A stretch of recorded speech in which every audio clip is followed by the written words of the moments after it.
Welcome to Haldwani news channel UK के माध्यम से देख रहे हैं। हमारे सामने जुड़े हैं पूर्व प्रदेश प्रशिक्षण प्रमुख माननीय मनोज पाठक जी। पाठक जी ने कालाडोंगी विधानसभा से अभी हलचल मचा रखी है और यदि बात की जाए तो उत्तराखंड से लेकर देहरादून से लेकर दिल्ली तक आपके कार्यों की हलचल है। पाठक जी, कैसे आपके किस तरह आप कार्य कर रहे हैं और किस तरह जनता के बीच जा रहे हैं? कल का कालाडूंगी कैसा हो, इस पर नौजवानों के विचार। आने वाले समय में हम सब लोग आदरणीय नरेंद्र मोदी जी के मार्गदर्शन में और उत्तराखंड में श्रीमान पुष्कर सिंह धामी जी के नेतृत्व में विकास की ओर किस तरह से बढ़ सकें, इस पर कल के कालाडूंगी के लिए नौजवानों के बीच में, क्षेत्र के सम्मानित जनों के बीच में इसकी चर्चा आजकल चल रही है। आशीर्वाद देती है तो किस तरह आप अगले लोगों के बीच जाके क्या एजेंडा लेके जाएंगे?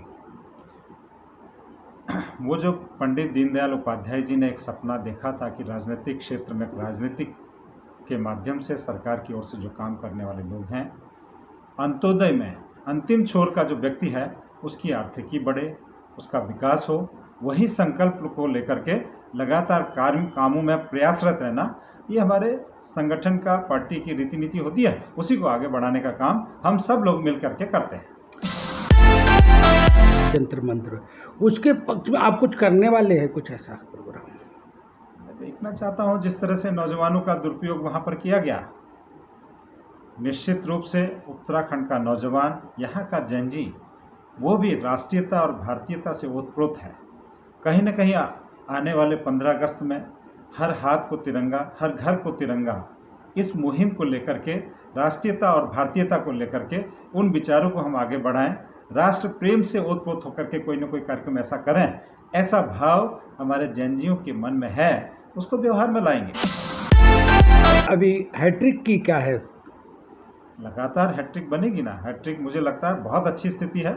भारतीय जनता पार्टी का जो परचम लहराने के लिए जनता आतुर है और जनता कहती है आने वाले चुनाव में हम पुष्कर धामी जी को फिर पुनः मुख्यमंत्री बनाते हुए और साथ ही भारतीय जनता पार्टी का परचम लहराते हुए, मोदी जी जिस तरह से देश और दुनिया में इस भारत देश का नाम कर रहे हैं, वो अग्रसर रहने के लिए प्रत्येक उत्तराखंड का नागरिक अपनी ओर से तैयार है, तत्पर।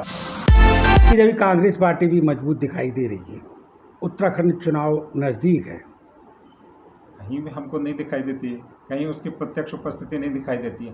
ठीक है, जो प्रदेश के कुछ लोग हैं वो अपना ढिढोरा जरूर पीट रहे हैं, लेकिन धरातल पर जनता के बीच में, जनता के लिए और जनता की समस्याओं के निदान के लिए हमें नहीं दिखाई देता, कोई प्रत्यक्ष में लगा दिखाई दे रहा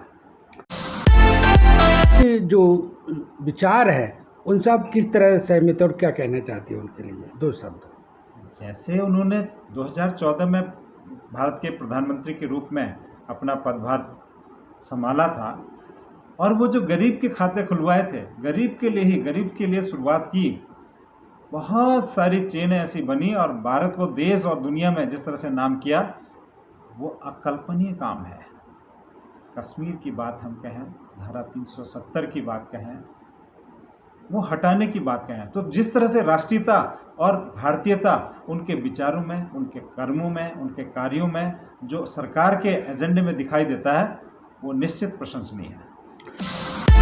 तो जो गैस सिलेंडर की आपने बात कही कि रात सुबह के 4 बजे लोग लाइन पर पंक्ति में खड़े होते थे, लेकिन आज की तारीख में मैं ये समझता हूँ अब हल्द्वानी क्षेत्र या देहरादून जो बड़े शहर हैं हमारे, वो घर घर पाइपलाइन के माध्यम से गैस आपूर्ति करने के लिए कुछ दिनों में तैयार है।